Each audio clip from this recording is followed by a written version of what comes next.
All right, welcome back. Welcome back. All my awkward beginnings people. Uh,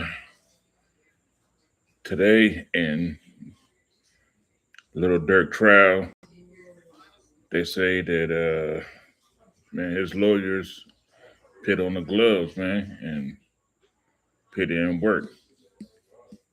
So let's check it out, man. Trap Lord Ross, I guess he's one of the reliable media that's there. Him and Seti Nash, they both was at the trial, and yeah, they say Brian still put them gloves on today, man, and did his shit. So let's see what yeah, let's see what Trap Lord Ross got to say about this shit, man.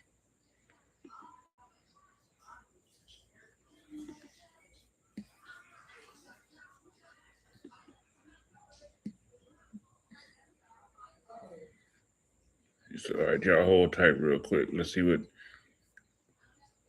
Trap Lord Ross got to say about this whole uh, trial update today." So all right, here we go.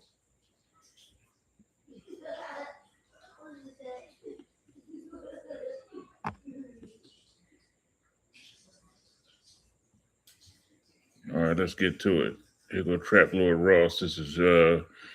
This is one of many of his updates that he gave today on the Lil Durk trial. A couple of days ago, some of the people that was in front of the courthouse, it was kind of going in on them, a couple of Muslim brothers, but I guess shit, he done earned some fans over there, man. So and they're kind of looking at him as a real reliable source as far as information, on this trial. So let's check it out, y'all. Let's see what he got to say.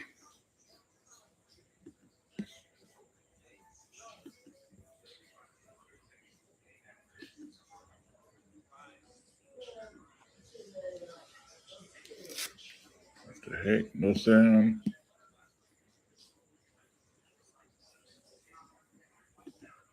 Hold on, y'all. I'm having some sound problems. Here, I think we got it right here.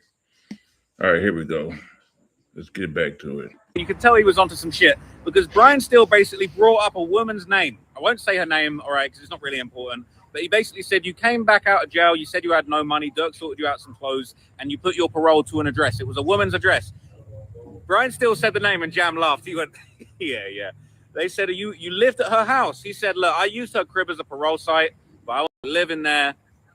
And they basically said you had a sexual relationship. He said we hooked up once. All right. Jam's basically saying like, look, something was going on with me and her. All right. So Brian still basically said, look, you think she's a good person, right? Yeah. Jam said, yeah, she's a good person. And then Brian still dropped the bomb. He said, did you tell her that Dirk is your bitch? He said, I never said that. And then Brian still said, you told her Dirk is a hoe. He said, never.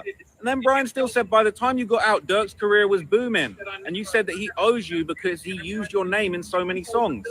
He basically, Jam kind of kicked off. He was like, that makes no sense. How could I be responsible? How could I be claiming that I was responsible for his success? He only mentioned me in a couple of songs. They weren't even his biggest songs. That ain't making no sense. He was clapping back at Brian Steele. Then Brian Steele said, I know. This was crazy. He was like, this ain't making no sense. Brian Steele was like, I know, you often don't make sense. It was like, oh, that was a burn. Brian Steele then clapped back. He said, you said that Dirk works for you. Jam said, no, I didn't. He said, you said that you were going to get rich from Dirk. He said, no. He basically said, you were in a studio in Atlanta. Dirk took you and others to that private room. And that's when they told you Quando has to be killed. So it was kind of like he set him up with a bunch of stuff that he was going to then deny. And then he hit him with the big doozy, which was obviously this whole thing about, Dirk had said that there was $1 million bounty, all of that kind of stuff. And basically he was saying that, that's what you said in your testimony, right? But you didn't say it in your interview. Now that was crazy. He kind of caught him in a lie. And then they played a segment of a recorded federal interview with OTF Jam, and basically he said that Dirk had actually never spoken to him about Quando, never spoken to him about no bounty, that they hadn't had the conversation about that before the murder. It was a big contradiction, and it made Jam look really bad. In light of all the stuff that he had just said, they brought... So, so is Brian still saying that? Does that make to me that kind of makes both of them look bad? They're still saying that Dirk knew about the murder that was getting ready to happen or whatever, but it may be saying that he had no idea that they were going to go out and do whatever they did, but uh, he may have knew something about it. If I'm right, that's what it seems like to me. Up a bunch of statements of him disrespecting Durk, basically painting the picture that he denied of like being jealous of Durk's success and thinking Durk's a hoe and thinking he was going to get money out of Durk. Jam was clapping back. He was basically saying, "Yeah, I didn't say it in that. More to the story than that. You taking little segments of the interview and you painting a narrative, but there's way more to the story than that." But he, unfortunately, Brian Steele was smart. He never actually let Jam kind of get to that part of the story. But maybe we'll hear it tomorrow. So there were some pretty insane claims about disrespect that Jam had apparently showed to Durk when he was being cross-examined by Brian Steele. Now, look, I don't know how true this was, and Jam denied everything. But Brian Steele made a very interesting point, right? And you could tell he was onto some shit, because Brian Steele basically brought up a woman's name. I won't say her name, all right, because it's not really important. But he basically said, you came back out of jail, you said you had no money, Dirk sorted you out some clothes, and you put your parole to an address. It was a woman's address. Brian Steele said the name and Jam laughed. He went, yeah. They said, you lived at her house. He said, look, I used her crib as a parole site, but I won't really live. All right, hold on, y'all. That's one of them. They said, you lived at her house. He said, look, I used her crib as a parole site, but I won't really live. Let's check out the other one. There's some other ones. Hold on.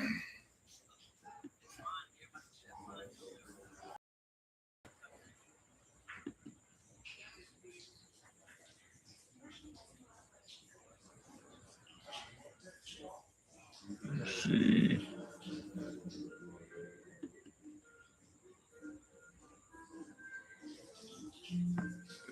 This is the next one right here, I believe. All right. So look, one of the interesting things that came up was kind of this big.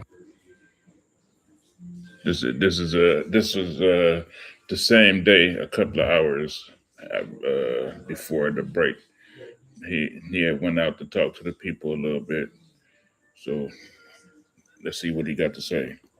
Argument that OTF Jam was trying to make, that he didn't really want to murder Quando Rondo. Obviously, it ended up killing Lil Pab. That he didn't really want to do it. He didn't get told until he landed in California that that's what they were there for. That's the purpose. And he kept making this argument that, like, if I didn't go along with it, where I'm from, if you stop someone killing someone, that gets you killed. Now, Brian Steele had a lot to say about that. He's saying that the facts don't really match up. He's saying that you didn't backtrack. You didn't try and stop. You had no hesitation. You landed in California, got told the plan, and your to-do list was one thing: murder. And it was interesting because he was like, look, you only even opened up and kind of, cooperated about this when you got arrested for a gun and you was trying to get out that jam. He was saying you didn't self-surrender. Your guilty conscience didn't get the better of you and cause you to walk into a police station. And he basically went on to say you didn't try and stop it. He said, I texted Dee Dee. I was trying to stop it. I didn't say stop it, but I was trying to say it's too hot. These guys ain't prepared. We don't know these guys like that. And basically, they're saying, why didn't you stop it? You're meant to be a high-ranking BD minister. You're the highest, most dangerous rank that you can possibly be. Jam clapped back. He said, look, not every minister is dangerous. And then Brian Steele was like, well, you're dangerous. And then Jam was just like, not all ministers are dangerous. And Brian Steele said, well, if you texted Dee Dee a bunch of stuff trying to stop the murder, where are those texts? Why can't you show it? He said, I can't. So I don't have my phone. I don't have them texts. And then Brian said, well, as a BD minister, you could have given the gun back and walked away. Jam said, it's not that easy. Obviously, he said previously that he was mad at Durk. He said, I don't know why they called me. I'm not the only minister. But he said, when I came home from jail, OTF was everything and Durk was the leader. Brian Steele said, yeah, well, according to you, but if you had a conscience, you could have just left. Jam said, it's not that easy. Brian Steele said, what, you'd rather kill a human that you didn't know than walk away? Jam said, or get killed myself. And Brian said, what, you think you're more important than the people you kill? Jam laughed and said, no. There was a funny moment where Brian said to Jam, he said, look, you're a dangerous man, right? And he said, you're objectively a dangerous man. Jam said, I don't know what objectively means. He said, you're dangerous, like right now. And Jam laughed. He went, I'm chilling. Later on, Brian Steele basically said, why do you feel like other people should die so you don't have to die if you felt like you would be killed if you, walked back from this? And basically, They were kind of talking about that. They kind of went back and forth about that. And then they said, why didn't you, why didn't you stay at the scene? Like, if you were that worried. He said, look, obviously I'm not going to stay there. Nobody would just stay at the scene after committing a crime like that. No one would do that. And Brian Steele said, well, you're different. You're not anybody else. This is what you do, Mr. Minister. And basically, like, Jam laughed at that point. He said, yeah, I'm different for sure. And then he pointed at Dee and he said, well, he a minister too. And then Brian said, well, you're a professional. Jam said, we not professionals. We just paying attention to the situation. All right. So look. All right, let's go to the next one, y'all. There's probably like 6 of these where he give updates on the trial. So here's the next one. So there was a crazy moment in court when Brian Steele was cross-examining OTF Jam, and Brian Steele was definitely putting in some work. He was really doing his best to trash Jam's character, and he got off some very interesting points. He obviously got him to, retell the situation where he had allegedly done like hundreds of armed robberies, over 100 armed robberies. And he basically very dramatically retold the story of OTF Jam's first alleged body when he was 17. He basically said, and it was very interesting. He was talking about, you do armed robbery, you take advantage of situations for your benefit. Jam said, you got to explain what you mean a bit better. It's so funny because then Brian Steele said, well, look, you might want to take my watch. And then Jam said, I never stole a watch in my life. You just made up a story. What are you talking about? So OTF Jam was a lot more feisty on the stand than other people that we've seen. But Brian Steele basically told the story very dramatically. Obviously, he's very good at telling stories and building a narrative. He said at 17, you went to a store, you locked the door, you trapped your victim with you and your armed friend. Jam clapped back. He said, nah, it was only me that was armed. He said you had your gun loaded. You didn't know if the person in there had a family. You knew nothing. You just wanted to get what you wanted. And he said that when that clerk didn't want to be under your control, what did you do? Jam said, I killed him. And Brian. Wow. Brian Steele. Brian Steele's an animal, boy. He about to bring out a lot. He about to bring out a lot of truth, and they're gonna bring in other murder cases that has nothing to do with this little Durk trial, and it's gonna make Jam look bad. But I mean, look what they did to Sammy the Bull back in the day. Shit, they excused 19 murders of Sammy the Bull just so they can get John Gotti. So they might not even care about these murders and stuff that he's bringing up that OTF Jam did. You know what I mean? Because it seems like a lot of other cases are being brought up in this case right now. Still said, not just that, you blew his brains out. That was very, very dramatic, but obviously I see what he's trying to explain. Now, Brian Steele said, when you blew his brains out, Jam said, yeah, I blew his brains out. When Brian Steele went on, he said, did the brains get all over you and the gun? And Jam went, that's not what happened. So Brian Steele painting this picture, and Jam kind of like, bro, that's not how it went down. There wasn't no brains on me and the gun. Like, that's crazy. But then Brian Steele said, that's what you do. After he said, you blow people's brains out, that's what you do. Jam said, well, that's just your opinion. And he said, you let him lay and linger. And Jam was like, what are you trying to say? I didn't do CPR? But Brian Steele, he basically said, you slaughtered a human, you took his property, and he drove back to Chicago and bragged. And Jam said, I didn't brag about it. Brian said, you thought about it? Jam said, I actually did.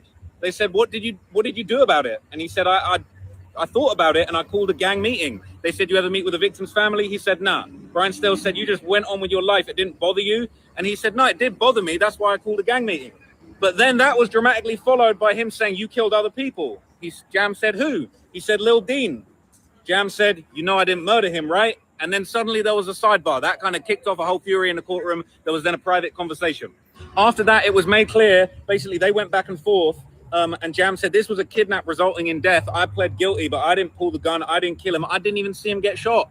And later on, Brian Steele asked him about the Lil Pav incident and basically said, you flew out there, you didn't know, but when you were told in Hooters that you were going to kill Quando, you went along with it. Brian Steele said, murder is in your heart. It was crazy. And Jam laughed and he just went, no, it's not. And Brian said, you don't care who you hurt. He said, yes, I do. So Jam's saying that he got a heart, even though he got 3 bodies. And, he's still out here. So there was a crazy moment in court. So Brian Steele went down a pretty predictable path of trying to attack OTF. All right, this is another one. He speaks on Brian Steele attacking OTF Jam's credibility and his criminal background, his supposedly 3 bodies that he has. And I believe they do that to show that his credibility on the stand really means nothing. You know what I mean? First they tear you down, they make you look bad, to try to make you prove that you're not reliable to take the stand and get Lil Durk convicted. So, all right, here's another one that he speaks on. This is all in the same day. Jam today. It didn't quite go his way, but he definitely did make a good point. One of the most obvious things that we knew we was going to hear regarding Jam was obviously his cooperation. Now, he's copped out to 3 murders, and, obviously he is expecting something in exchange for cooperating and trying to help put Durk away. Now, Brian Steele said you're testifying under an agreement, right? You hope to be released. And then Jam was basically like, not released, I'm looking for something. And then Brian Steele's like, do you want to be incarcerated? He said, look, you do the crime, you do the time. I just don't want the rest of my life, though. He basically said, I want to be free at some point. And he would refuse to say that he was expecting a specific amount of time. He basically just said, look, I want numbers. I don't want my whole life. And Brian Steele was hitting him back. He said, hey, well, I heard that you told one of your loved ones that you only expect to serve 18 months. And Jam was like, someone I love? What? Who are you talking about? He said, you told your wife on a jail call you was only expecting to be in there for 18 months and you're going to be in home for one of your kids' birthdays. And he basically said, I don't remember saying that. I don't know what you're talking about. And it was interesting because it's like, I thought Brian Steele was about to introduce some evidence to that, but then he didn't. He kind of moved on. Exactly. But then he continued on talking. I'm not going to lie. I think he was striking fear into the hearts of the jury. The idea that this guy who allegedly, not even allegedly, he's admitted to catching 3 bodies, might just be back out here on the streets. But it was basically made clear that he wasn't planning, he wasn't expecting to be out soon. Brian Steele's saying, what, you thought you could manipulate your way to get out of custody? You've been in and out of custody your whole life. You understand the criminal system. You're street smart. He said, I'm street smart, but I never said I understood the criminal system. So Brian Steele said, he said to Jam, he said, look, now you're on the witness stand. You're hoping you'll get back on the street. Apparently Jam said, yeah, I guess. And they said, well, you're the reason why Durk's in court. And after that, he basically said, well, no, I just told the truth. Brian Steele said the truth's going to be decided by the public or the jury. And then he said, you're begging and hoping for a guilty verdict on Durk so that you can get out. Hey, these new gangsters, these new millennium gangsters, instead of saying they snitching, they'll take the stand and say that they telling the truth. Oh, I'm just telling the truth now. No, this shit is crazy. Oh. Jam clapped back. He said, no, I'm not. I'm just here admitting my side and being honest. Brian Steele said, you want to go home? Jam said, look, I just want a number. I want to go home at some point. Brian Steele said, you want to go home immediately. You realize what you did. You were on this crazy mission to do murder and you're trying to get out of it. So look, to be honest, I feel like it was kind of very interesting. I feel like maybe Brian Steele thought that it was going to land harder, this whole thing of like, you're just cooperating to get out of this. But look, Jam was prepared. Jam was coming a lot more prepared than YSL Woody when it came to this questioning. Jam seemed to basically be arguing, look, I'm not expecting to get any specific amount of time. And there was even mentioned afterwards, I think there was one point where Jam actually said, look, like, judge could give me life if he wants to. Like, I don't know. I've not got any agreement. And so it's going to be very interesting to see what he ends up getting. Apparently, he might still get some time off, even if Durk doesn't get convicted. So that was Brian Steele's angle. I don't think it necessarily landed perfectly, but like it was interesting. So Brian Steele went. All right, so I'm back. Okay, so one of the alleged lies that apparently was told by OTF Jam that was getting called out by Brian Steele. All right, so I'm back outside the courthouse, man. We got. All right, this is another one. I believe he comes out after lunch and he talks about Brian Steele pitting belt to ass. You know what I mean? Let's see what he say, y'all. All of the Free Durk gang out here once again, man. Who's out here? Who's out here with the Free Durk gang? The Free Durk gang are outside. I'm not. Look, they was on his ass the other day, though, boy. They had the Muslims chasing him into the courthouse and shit, man. He was running for his life. Looked like it. Now, shit, he done got him some fans out there, and maybe he changed something he said. I think he has supposedly said something on his Instagram about Durk pointing the finger at everybody or whatever. They was very upset about that. Durk's family and his lawyer and some of his partners, they kind of attacked him. I wouldn't say attacked him. They came up to him and said, they didn't agree with what he said. So they must have fixed that because it seemed like they're being real friendly with him outside that courtroom now. Not gonna lie, it's a less hostile crowd today. Maybe that's because Brian Steele just got up there and put some belt to ass to Jam. I'm not gonna lie, we heard a lot from Jam yesterday. I feel like everybody takes their anger out on me. Like, I'm not Jam, okay? I'm not the one testifying against Durk. I'm just trying to give the facts. But what's going on is it seems like people are cool with me. People are cool with me when Brian Steele is putting belt to ass, and that's what was going on. Brian Steele went absolutely crazy on OTF Jam. There were moments that Steele seemed like he was whooping Jam. He caught him in a couple of lies. Yeah, everybody, who's lying, who's telling the truth? Jam said a couple of things this morning that didn't add up to what he said this afternoon when Brian Steele was questioning him. So I ain't gonna lie, we see him why Brian Steele making those millions. He went pretty hard on Jam. He caught him in some contradictions, and I'm not gonna lie, Brian got pretty personal on Jam at certain points. He said a few comments to basically like call him out, saying like, this is what you do, you're a cold-blooded killer. They even said to him, there was one moment where the judge kind of like, you know, was basically saying, you get into the philosophy now, because Jam was...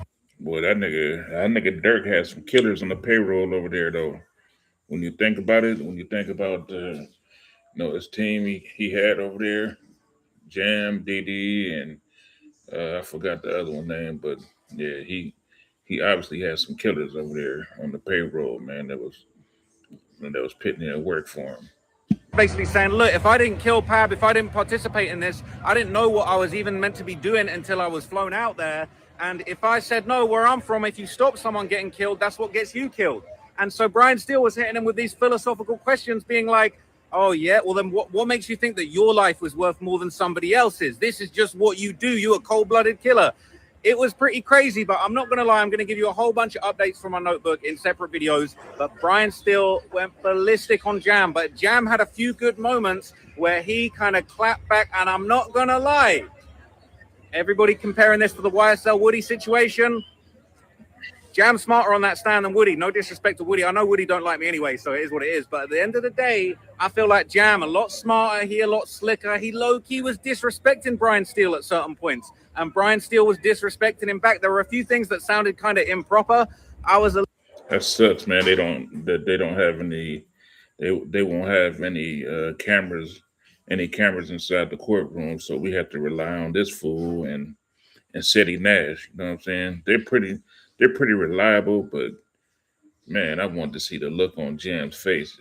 You know, with him answering questions from Brian Steele, man. That would have been classic. That definitely would have been classic to see. A little bit confused by some of the things that were being allowed to slide, but at the same time, you see him why Brian Steele worth them millions, okay? He was looking sharp up there. There was a lot going on. Yesterday, it was like he was throwing a bunch of tantrums, objecting to everything. The government didn't really object too many times. They let Brian Steele have his way. They seemed pretty confident in what Jam was saying. Jam seemed pretty confident in what he was saying, but there were a few times that he got tongue-tied. So I'm going to break down all the little specific little skirmishes that happened between Brian and Jam in a bunch of separate videos. So I'm going to get to that straight after this. But you know what I'm saying? Shout out to the Free Durk crew. There's definitely a much more positive vibe out here today, man. I was getting all kinds of like, you know, weird things said to me yesterday, but it's almost like because Brian Steele put in work, maybe I'm safe today. So shout out to Brian Steele, man. You know what I'm saying? You saved me today. But I don't know if Brian Steele going to walk past soon. I saw him walk out yesterday. But hey, he killing it out there, man. Stay tuned for more updates. Okay, so one of the alleged lies that apparently was told by OTF Jam that was getting called out by Brian Steele apparently related to his family and the fact that he claimed that he was given help. Now, I told you guys earlier that OTF Jam said something where he was kind of probably trying to elicit a little bit of sympathy, where he basically said that he became the man of the house at 12, same age that he started doing shootings, and that he basically, you know, was putting food on the table. He was robbing people. He said that he was an armed robber, he said he was an armed robber, not a strong arm robber. And at some points, things got so real for him and his family, he had to literally stick people up with guns for food, okay? Well, Brian Steele and them kind of clapped back. And they basically, look, I was 15 minutes late. There was a lot of difficulty getting the media into the room, but we got into the room 15 minutes. So I didn't see how the prosecution's, examination of Jam ended. But what we did see is I basically walked in there and Brian was already on his ass, all right? He was already putting belt to ass. And the first thing I heard was Brian Steele say, hey, you never really supported your family, did you? Jam said, hey, if my mom was here, she would tell you. And then basically there were a bunch of sidebars And what was crazy, something was going on. Something improper had been said. They weren't happy about it. And there was a bunch of sidebars. What was crazy, I'm not going to lie, Jam laughed. He was laughing and shaking his head. People were talking about he was shaking his head before. I see that. But people were acting like he was shaking his head like, man, I can't believe I'm telling. Nah, he was laughing, shaking his head, looking at Durk. Him and Durk were looking at each other, smiling at each other. Low-key on some like, yeah, I got you. Like, hey, all right, we're going to see my lawyer finna beat your ass on the stand.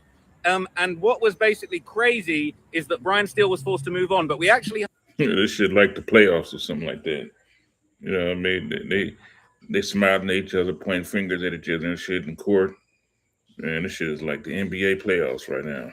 Heard at the end of the day, after the jury had left the room, apparently Brian Steele is trying to get some information across that the prosecution are having an issue with, but Brian Steele allegedly and the defense, they're trying to basically make this case that apparently Jam's family hate him. Apparently, like, he's hated by his family. None of them are here. The judge was like, look, we don't want to be over here talking about like why his family aren't in the court. It's not really fair to say, why aren't your family in the court? You know, there's multiple reasons they could be there. They could be scared. They could be, you know, not there because, you know, they feel like it's too far to travel to California. They could be sick. So them not being there doesn't say anything, but it's like trying to make this case that Jam's family hate him is going to be difficult. So that kind of wasn't allowed, but it sounds like that might come back. They might find another way to attack Jam's character, but literally from the get-go, they were putting belt to ass, and Jam was laughing, shaking his head, looking over at Durk. They were looking at each other. That was wild, but there was a lot more, and Jam went back and forth with Brian Steele. Brian Steele beat him up a little bit, and then Jam kind of hit him back. It was crazy. So stay tuned for more updates. I got a lot more coming.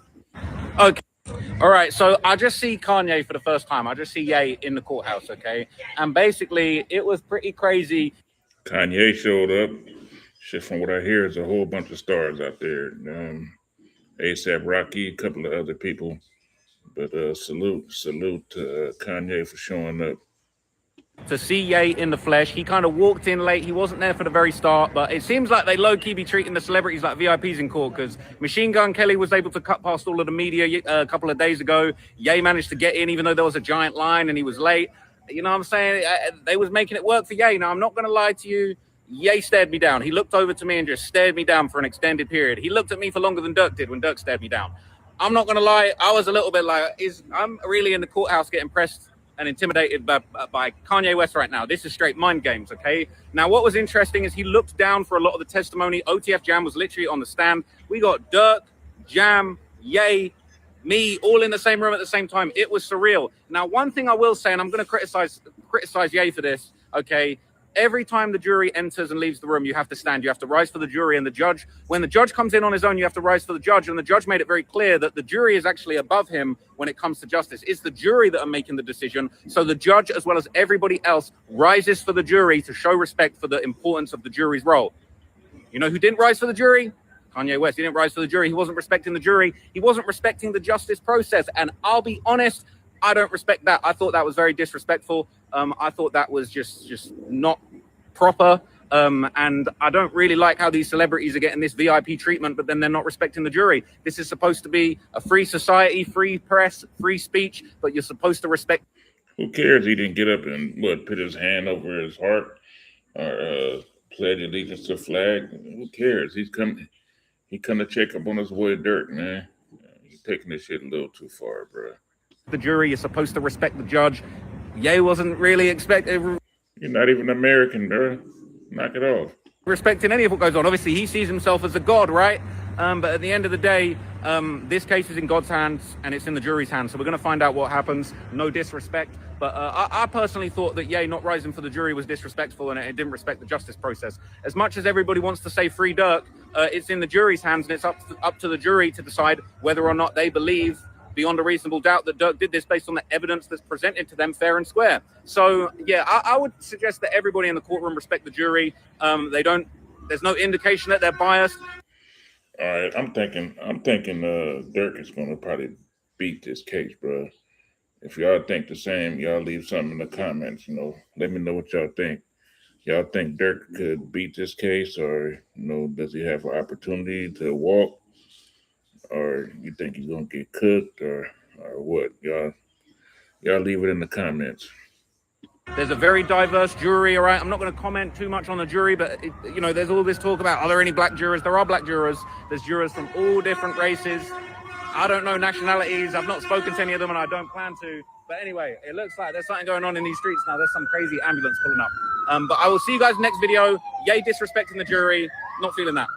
All right. Oh my gosh. So I just heard something crazy in the courthouse about Durk. So Jam, he's on the stand. He's going crazy up there. When Durk allegedly was on FaceTime with him before the hit, Durk told Jam, hey, go crazy. Well, I guess he wasn't expecting him to go this crazy, but allegedly Jam was pissed off about what was going on, with the hit. He felt like Pab was an innocent man. He felt like he had been sent on a dummy crash out mission. He didn't know Von like that. He wasn't part of the beef. He was frustrated, and he felt, low key pissed off with Durk that he had sent him on the hit. He actually allegedly FaceTimed Durk to confront him about this. And he said that Durk answered, and he was at his crib with OTF C3. All right. And he said, I asked Blood. He said, I said to Durk, like, out of 1 million people you could have sent on this mission. He said, I just did 12 years. Why do you have to send me on that dummy mission with a bunch of people I didn't know?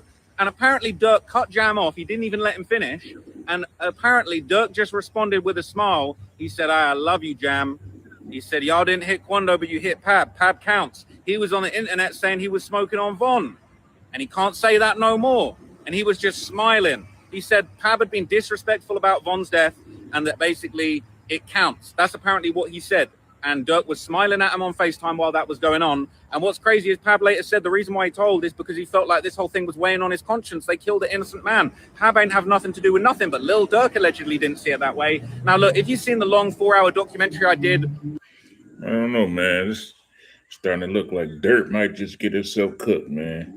Because with the conversation that's going back and forth between the prosecutor and the lawyers and stuff, it seems like they know that he put out the hits or whatever, or they know that his boys went out and did the murders, but they're just trying to prove that Dirk had nothing to do with it. But man, this is looking real sick, man. You know what I mean? Everybody might just get cooked.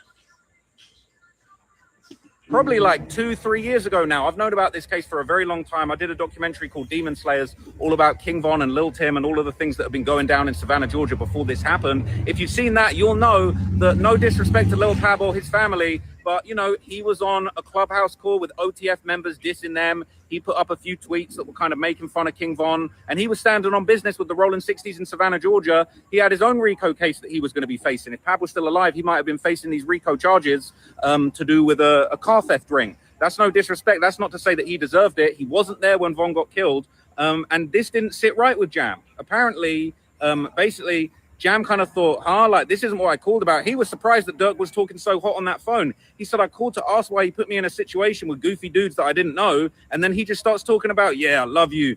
Like, you didn't hit Quando, you hit Pab, it counts. He was on the internet saying he spoke. So he was just like, what the hell? Like, I didn't understand. He said, I wasn't close enough to Flocker to be doing that with him. He sent me out there with goofies that I didn't know. He said, I just wasn't feeling it. He said that he basically kind of just went along with it. He said, he agreed with what Durk said about Pab and got off the phone, and that was it. And he said, I didn't get no payment for this. I just thought, what the hell? Like, this is just nonsense. So, I think Lil Durk was obviously happy about what went down, but the way Pab saw it, he'd been roped into killing an innocent man, and obviously he didn't even know he was there to kill Quando until he'd arrived in California. Yeah, Dirk might get cooked, bro. This is telling me that Dirk knew about the hits and he sent them out. He sent them out to go do it, and everybody from both sides knew what was going on. Now, I really don't know. I don't even know the whole politics of this case, because there hasn't been any cameras inside the courtroom. I'm just showing y'all what Trap Lord Ross is saying, because he's there. He's right there in the courtroom, and he's watching all sides, and he's kind of playing it like a referee, and from what I see so far, he's doing a pretty good job. So he said that he no longer respects Durk. Oh my gosh, so a lot of the Durk fans have been saying there's no evidence, no one was ever paid, there's nothing, but it turns out apparently Durk might have actually finessed all of the hitmen, allegedly, out of any money. So we heard yesterday that there was a conversation in a studio where Durk basically said to a bunch of alleged OTF members, like, look, anybody that kills Quando or Lil Tim, you're going to be straight. And somebody said, are we talking like half a ticket or $1 million? And Durk just said, hey, you're going to be straight. You ain't going to have to worry about nothing. So basically, apparently all these hitters that got involved in this hit went and did their thing. It sounds like nobody ever got paid. OTF Jam said he never got paid anything by Durk, even though he was definitely expecting something. As far as the murder, he says he was never paid anything. But what is interesting is that he said, all right, because Brian Steele was licking his lips thinking, oh, he didn't get paid, this is going to be lit. But then the feds basically said, but you were expecting something, right? Because that conversation in the studio, people talking about meal tickets and Durk saying you ain't going to have to worry about nothing. He was like, yeah. And then they said, Jam basically said, look, I was never a rapper. I'd never dropped a verse in my life. And then within a few months of the murder, I was recording my first song, The Federal Freestyle. I got paid $10K for that, and it was on the OTF Loyal Bros album, okay? I think it was Loyal Bros 2. Obviously, I've said before that this album is like the ultimate self-snitching album. It's basically got back-to-back confessions. Booney Mo got a song on there called They Know That We Did It, all right? So that's what was going on, okay? He got his 10K, but apparently everyone was getting finessed. Apparently, two of the other shooters that were there, they were basically on Vonnie's ass talking about when we're going to get paid at the In-N-Out. And apparently Vonnie gave him the slip. He basically put him on the phone with Durk and said, basically, they was asking, yo, Vonnie, are you going to straighten out the money? They got Durk on a FaceTime and he said, I got them. They're going to be straight. And then they left. So I don't know if Durk ever paid him anything after that. It sounds like Durk might have inferred that people was going to get $500,000 to $1 million for killing Quando. And then basically he just didn't give nobody nothing afterwards. Everybody got finessed. Crazy. Maybe you thought that was going to be slick and like, oh, if I promise hitmen something and don't pay them, then are they going to be able to get me? I'm not sure that's really going to fly, but I'm sure if anybody is going to make that point well, it's going to be Brian Steele. But that was pretty interesting. I'm not going to lie. Jam getting 10K to appear on that project definitely was interesting. I thought they were going to play the Federal Freestyle. They didn't play it. They just showed it. They showed the cover art for Loyal Bros 2. And I ain't going to lie, the Loyal Bros 2 cover art was looking sus too. It's just 5 hooded masked individuals. And you're thinking, wait a minute, isn't that exactly what was sent to go and kill Lil Pab? So that wasn't really a great look either. I'm not sure if too many people picked up on that. But yeah, you know, this whole thing of the hitmen being paid, and obviously it wasn't mentioned, but even there was a lyric that was shown earlier. You know, Brian Steele lied and said it was Quando when it wasn't. It was another Savannah rapper. But that song where they said, oh, shout out Lil Tim, I mean King Tim, it wasn't Quando. Brian was wrong. But what they didn't draw attention to is elsewhere. He basically said, oh, I heard there's a meal ticket. And obviously the rumor was it was going around pretty much within weeks of Von's death that there was $1 million bounty on Quando's head. So arguably that's been proven to be true, but not many people have pointed that out yet. But anyway, that's my opinion. I'll be back with some more updates for you guys soon. So we just got some crazy new information about how it went down when Jam got arrested and decided to start cooperating with the FBI. So apparently he was arrested in 2023 for something completely unrelated. He was pulled over in a car that apparently had a gun in it while he was still on parole from that attempted murder case that he just got out after serving 12 years on. And he basically said that at that point he decided to talk to the FBI. He wanted to get it off of his chest. The Lil Pab murder was weighing on him. He felt like Pab was an innocent man and that he'd been sent on a dummy mission with some goofies by Durk for selfish reasons. And he said he saw an opportunity to get out of the situation. What was very interesting is when he got arrested, he basically wrote a handwritten note to the FBI. So what he claimed is that he said that he was allowed to make a phone call. He said the official phone wasn't there or it wasn't working. So they said, look, we'll let you make a supervised recorded call on your cell phone. But like, that's what we're going to have to do. We'll allow you that. So he made a call and then he told the cops, hey, can I have a bit of paper to write down a phone number? They said, sure. But he didn't write down a phone number. He wrote down a handwritten note, which said this exactly. It just said, I know about murders. I don't want to talk on camera. I know a lot. So he gave that handwritten note to an arresting officer. That basically was then, you know, worked its way up the chain to the FBI. And the prosecutors asked him, they said, why didn't you want to be on camera? Obviously, this is going to be a big controversial thing when it comes to Brian Steele. Obviously, he was absolutely clapping back. I believe it was yesterday, talking about why weren't all of these interviews recorded? You spoke to Jam 30, 40 times. You barely recorded any of those interviews. Well, this is kind of a slap in the face to Brian Steele because Jam said specifically, I don't want to be on no camera. And they said, why didn't you want to be on no camera? Now, this is crazy. All right. He said, well, I didn't want to be on camera because a lot of people have been getting exposed on their body cams doing embarrassing shit. You know, they be getting exposed on social media for telling on the body cam, snitching, crying, which is obviously a reference to a very infamous Chicago video where, you know, one of the shorties from over there was kind of apparently caught on a case and he was bawling out, crying to the cops. And there's been a lot of rumors about whether that case was connected to the Jam case, whether that kid that was crying in the body cam footage might have had a dirty gun that Jam had used in a different murder. So Jam made direct reference to that. as I would have said in my previous video, Jam made it clear. He said, look, he was mad at Lil Durk for putting him in that situation. Even though Durk did a lot for him, he basically said he's still mad at him. He put me in a situation with Goofies. He didn't trust Bonnie. He didn't know why he'd been put in that situation with him. And basically, that's why he decided to make that decision and speak to the FBI. Who knows what sort of time he's going to get? I mean, allegedly, not even allegedly, he has admitted to 3 murders, and allegedly there's more. So he definitely getting some serious years. I can't imagine them just letting him go. But they made it very clear he's not been offered a deal. They've not promised him no time. He's not getting out of everything. He basically is leaving it in God's hands and cooperating. And he didn't say I cooperated to get out of time. He said I felt bad about this. It was weighing on my heart, and Pab was an innocent man. All right, y'all. That's There's probably a couple of more videos, man, but I'm gonna respect Trap Lord Ross's content.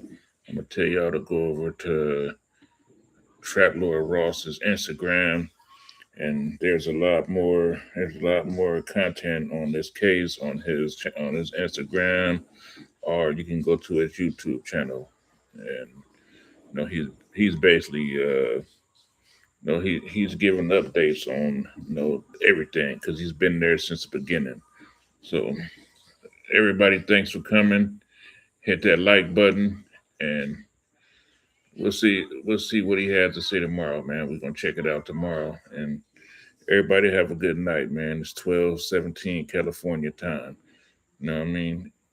Everybody keep their chins up, chests out, and always remember we are under attack.